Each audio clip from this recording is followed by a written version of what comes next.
First of all, building defect occurs to either the new building or the old ones. Defect within new buildings is maybe of non-compliance with building code and published acceptable tolerances and standards. Meanwhile, the older buildings, or building out of warranty period, may not comply with these standards but must be judged against the standard at the time of construction or refurbishment. It is the nature of many construction materials to crack as they age and as they expand and contract, particularly with exposure to moisture as they get wet and dry out alternately. There are cracks in common areas, such as exterior walls, interior walls at corners of doors and windows, and ceilings, usually in the middle. Crack defects have classified a visible damage to walls. There is having different state and category of damage, and degree of damage. In the early life of cracking of the building may be inevitable. Cracks result from drying out or taking up of moisture or from the initial drying out of material that cannot be avoided. Cracks also is often exaggerated. It means a natural reaction of the owner or occupiers of the building.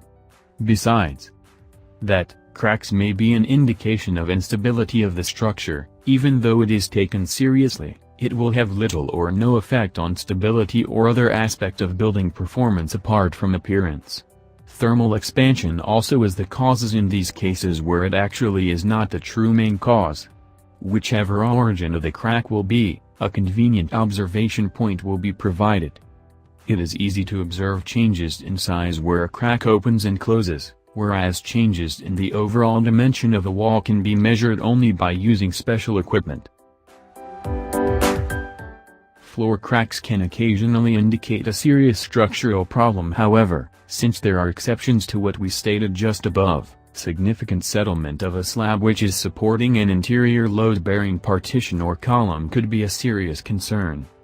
Settlement or movement of a slab on grade constructed building. The slab is forming a floor in the living space may also be a concern.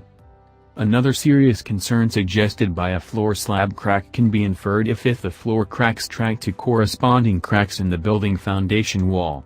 If you follow a basement or slab floor crack across the surface to the foundation wall, and if you find a crack in the foundation wall which maps onto the wall from the end of the floor crack, there is risk of more serious foundation damage and further investigation by an expert is warranted.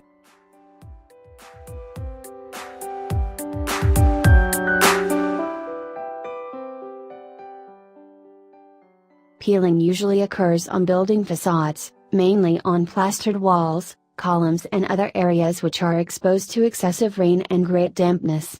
Some buildings that are located near the sea may face a much higher risk once the signs of peeling paint are visible on the exterior walls. Peeling paint is always the result of poor surface preparation. The majority of peeling paint problems occurs on surfaces exposed to the rain, sun, and the variation degree of temperature. Walls that have involved can be an unsightly mess in a home or building. It may result in embarrassment and frustration to the homeowner. If paint peels from an interior wall, the reason for the peeling paint is mostly often due to an improper preparation of the surface before painting. Apart from that, the moisture surrounding the wall also seeps in through from the wall to the paint surface.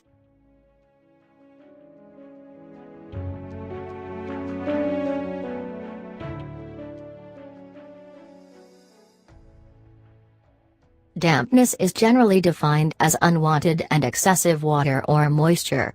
The existing of dampness in building is one of the most damaging failures that really must be taken care of. It can cause damage in brickwork by saturating them, decaying and breaking up of mortar joints, rotting in the timber structures, defecting by the corrosion of iron and steel materials and also destroying the equipment in the building. Dampness in walls has been taken in consideration in recent years. If even the level of dampness is low, the value of the building can be highly affected.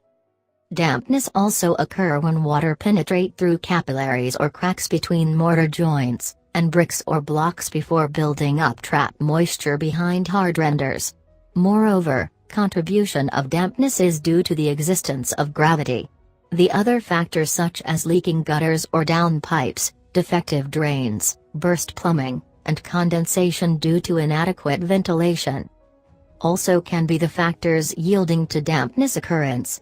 Dampness in building originated from a number of sources such as rain, condensation, rising damp and flooding, services leaks, construction process and moisture in the air.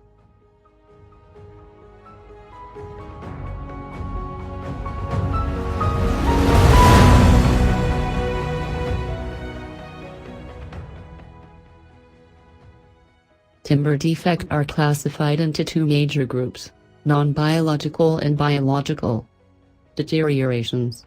Non-biological deterioration consists of physical decay, excessive moisture content, dimensional instability and chemical deterioration. These defects are mainly caused by the timber in service being subjected to environmental exposure. The most common and destructive timber biological deterioration is those due to dry rot, wet rot as well as insect attraction.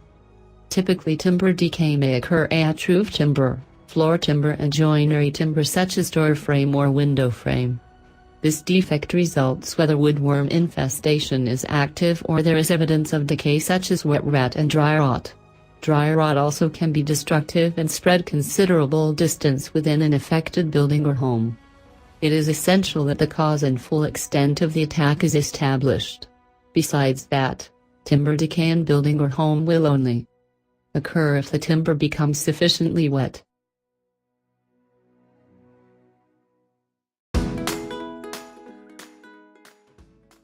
Mold and fungi are found everywhere, either both indoors and outdoors all the year round. The terms fungi and mold are often used interchangeably, but mold is actually a type of fungi. Concerning about indoor exposure to mold has increased along with public awareness that exposure to mold can cause a variety of adverse health effects. There are many thousands of species of mold and most, if not all of the mold found indoors comes from outdoor sources. It seems likely to grow and become bigger threat only when there is water damage, high humidity, or dampness. Mold is addressed in specific standards for the general industry, shipyard employment, and the construction industry. Molds live in the soil, on plants, and on dead or decaying matters. Outdoors, molds play as a key role in the breakdown of leaves, wood, and other plant debris. Molds belong to the kingdom of fungi, and unlike plants, they are lacking chlorophyll and must survive by digesting plant materials, and consequently inverting them on other organic materials as food.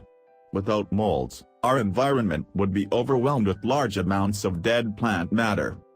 The moisture of wall occurs due to many causes. There are water leakages, drain block, roof leakage and so on. In addition, improper material also was used for the building. Other causes of moisture due to DPC that is not installed correctly for the particular building. Instead of the moisture, the high level of humidity around the building also being affected due to abundant growth of trees and insufficient direct sunlight. Moreover, spores of mold from trees can be spread to the building by the assist of air, water and insect-borne. Molds are found everywhere inside and outside, and can grow on almost any substances when moisture presents. Molds reproduce by spores, which can be carried by air current. When these spores land on a moist surface that is suitable for life, they begin to grow. There are three common causes of mold like water leakage, moisture of the wall and humidity.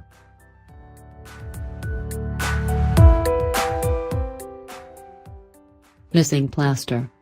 Where flawed plaster has been mishandled, it can fall off the ceiling. Small areas of missing plaster moldings can be reconstructed. Areas of flat plaster are best patched, although it is difficult to achieve a perfect surface. Larger areas are best replaced completely. In the conclusions, it should be pointed out that entire buildings are subjected to the various forms of defects, failures, deterioration and variation. The literature has explored a number of building defects and its contribution factors which can be associated to the major theme of this paper. It is significant to appraise each defect and failure in every part of building and find out the primary causes of each individual defect and failure. Then, remedy them correctly. The contribution factors to these defects and failures must be investigated intensely. Once finding out the possible causes of the defects and failures, It is imperative to distinguish how to keep away from it in the future and reduce the effect to the minimum.